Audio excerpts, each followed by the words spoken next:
Qu'est-ce qu'une personnalité histrionique? Ces personnalités se ressemblent par 4 caractéristiques communes, qui est l'exagération de leurs émotions, une espèce de théâtralisation de leur expression, dans leur expression. Ils ont une manière de parler qui est vraiment très expansive, quoi, exagérée par rapport à la situation. Des personnes qui aiment bien être le centre de l'attention, hein, c'est un peu quelque chose qui est important pour elles d'avoir le regard d'autrui. Elle parle avec un style linguistique très émotionnel qui manque de précision et de rationalité. Et enfin, la tendance à idéaliser et d'évaluer les personnes. Donc en général, c'est haut bas et le milieu n'existe pas.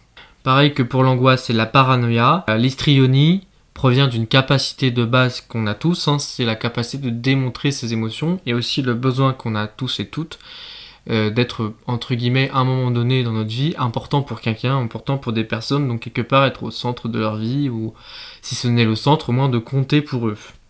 Et l'histrionie, les personnalités qui ont ce type de pathologie ou de syndrome, c'est une exagération de ce besoin-là et de l'expression des émotions qui est importante pour la communication sociale. Alors comment faire avec eux maintenant? Premièrement, attends-toi à qu'elle exagère. Donc garde à l'esprit que cette personne-là exagère ses émotions, va réagir de manière un peu disproportionnée. Ça te permettra de toi ne pas être surpris. Deuxièmement, laisse-lui de temps en temps sa petite scénette, hein, ça lui fera du bien. Et toi, ça te permettra aussi de temps en temps de pouvoir recadrer.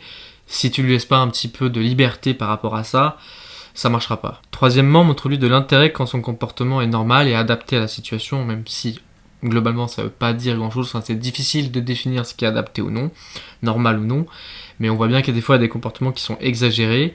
Donc quand tu vois que ce comportement est à peu près normal par rapport à la situation, que tu juges comme tel en tout cas, montre-lui de l'attention plus que d'habitude, afin d'essayer de renforcer ces moments-là chez lui, chez elle, et donc du coup de diminuer son côté théâtral.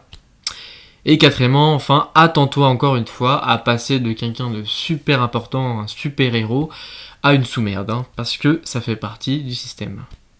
Maintenant, ce qu'il ne faut pas faire, ne pas se moquer d'elle, ou vraiment très gentiment, parce que c'est des personnes qui sont assez sensibles et qui vont se vexer très facilement. Deuxièmement, ne te laisse pas émouvoir par ces tentatives de séduction, hein, parce que ce sont des gens qui sont beaucoup dans la séduction, et ils peuvent t'avoir sur ce côté-là. Et troisièmement, ça rejoint un peu le thème d'avant, ne te laisse pas trop émouvoir par ces épanchements émotionnels, ce côté un peu larmoyant et théâtralement qui fait que tout prend beaucoup plus d'importance que ce qu'il en a en réalité. Comme d'habitude, je te mets le petit test à la fin, comme ça tu peux voir mes petites réponses et faire les tiennes. Salut!